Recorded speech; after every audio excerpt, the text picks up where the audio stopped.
इस मूवी की शुरुआत लिया नाम की लड़की से होती है, जिसकी सिडनी में चाय की दुकान होती है। लिया ने यह दुकान अपनी नानी से प्रोत्साहित होकर की थी।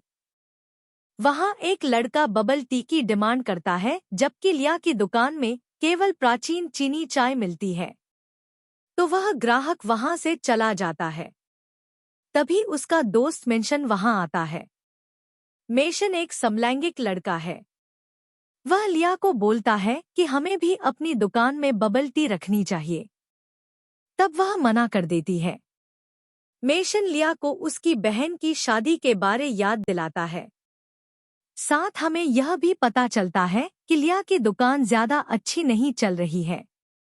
मेशन और लिया अपने होमटाउन टेंसविल्ले में जाते हैं। वहां हवाई अड्डे के बाहर उन्हें एक ट्रक लेने आता है। वह उन्हें उनकी बहन एलिस के पास उतरता है। वहां वह सब लिया के मम्मी पापा से मिलते हैं। वह वहां एक ज्योतिषी का इंतजार करते हैं। चीनी मान्यताओं के अनुसार किसी बड़े कार्यक्रम से पहले ज्योतिष से परामर्श लिया जाता है। वहां एक आधुनिक ज्योतिषी आती है। वह थोड़ी उल्टी सीधी बातें बताती है। आप वहां पर लिया का भी भविष्य बताया जाता है।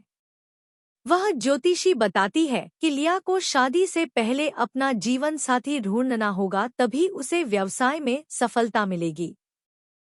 रात्रि में लिया की बहन एलिस की सगाई की पार्टी थी। इसमें लिया के कई कॉलेज के सहपाठी आए थे। सब वहां पर लिया को अपना जीवन साथी खोजने के लिए प्रोत्साहित करते हैं। लिया वहां कई लोगों से मिलती भी है। वहां है रिचर्ड नाम के लड़के के साथ लिया बिल्डिंग का एक गेम खेलती है। खेल खेल में लिया को वह बताता है कि वह अपने रेस्टोरेंट की अगली ब्रांच सिडनी में खोलने वाले हैं। यह सुनते ही लिया एक गलती कर देती है और वह गेम हार जाती है। मुझे इस महीने के अंत तक 100 सब्सक्राइबर का लक्ष्य है, कृपया इसे पूरा करने में मेरी सहायता करें। सुबह में लिया रिचर्ड के कमरे में उठती है। वह बताता रात में ऐसा वैसा कुछ नहीं हुआ। वहाँ रिचर्ड लिया को लाइन देता है, परंतु लिया इग्नोर कर देती है। बाहर मेशन लिया का इंतजार कर रहा होता है। लिया शादी के 2 महीने के इंतजार के बीच अपने लिए सही जीवन साथी खोजने की कोशिश करना आवश्यक हो जाता है, अन्यथा उसकी इज्जत चली जाएगी। सभी लिया के लिए जीवन साथी ढूंढने का प्रयास करते हैं। लिया के पापा लिया के लिए एक अपोलो नाम के लड़के को ऑनलाइन ढूंढते हैं। लिया अपोलो के यहाँ डेट पर जाती है।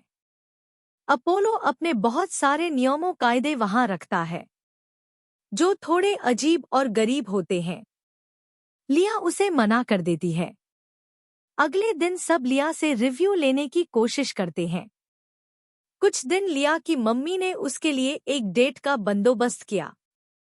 यह लड़के का नाम इल्जा होता है। यह उन्हीं है शहर का होता है। दोनों किसी पौधों की प्रदर्शनी में मिलते हैं। वहां लिया उसे अश्वगंधा खिलाती है। इल्जा को अश्वगंधा से एलर्जी होती है। उसकी हालत खराब होने लगती है। उसके कहने पर लिया उसके बैग से एक इंजेक्शन निकलकर उसे लगती है। बाद में ले दोनों बातें करते हुए किस करते हैं। वहां इल्जा गलती से लिया की मम्मी का नाम ले लेता है, जिस कारण उनकी बस हो जाती है और वह छोड़कर आ जाती है। लिया मेशन के साथ अपनी डेट बर्बाद होने का गम मना रही होती है। वह सोई गेट से क्यों नहीं आ जाता। तभी वहां चीनी ड्रैगन आता है। वह उसे कुछ पार्सल देता है। उसके बाद वहां रिचर्ड आ जाता है। दोनों वहां कुछ काम करते हैं। तभी यहाँ सीन चेंज होता है। हमें अगले सीन में स्प्लैश डे करके कुछ दिखाया जाता है। यहाँ सभी परिवार के लोग एवं दोस्त बीच पर योगा करने आए होते हैं। वहाँ एलिस लिया को कर्टिस नाम के योगा के अध्यापक से मिलती है। यहाँ रिचर्ड भी अपनी किसी दोस्त कम डेट को लेकर आता है। कर्टिस लिया के करीब आने का प्रयास करता है। कर्टिस लिया को स्विमिंग सीखता है। आते समय लिया रिचर्ड की गाड़ी में आ रही होती है। वहां रिचर्ड कहता है, लिया का दिल जीतने के लिए 7 फीट का हट्टा कट्टा शरीर और मजबूत जबड़ा चाहिए।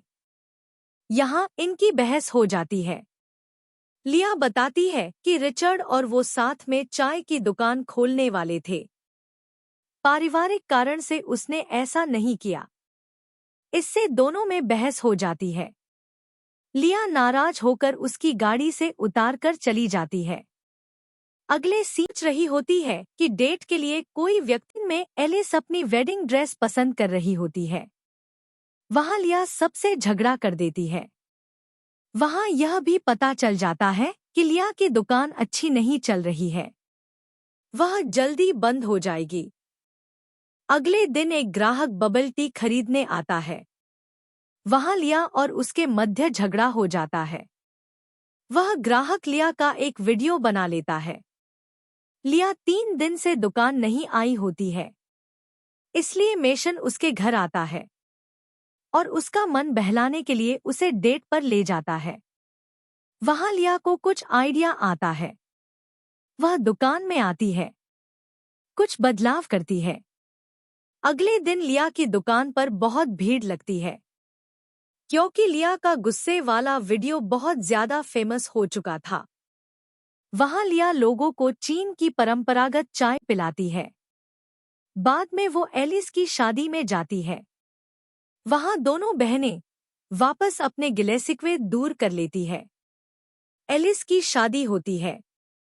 लिया बाहर आकर रिचर्ड को किस करती है। अब ये दोनों साथ डेटिंग करते हैं। यही इस मूवी का अंत होता है। मुझे इस महीने के अंत तक 100 सब्सक्राइबर का लक्ष्य है। कृपया इसे पूरा करने में मेरी सहायता करें।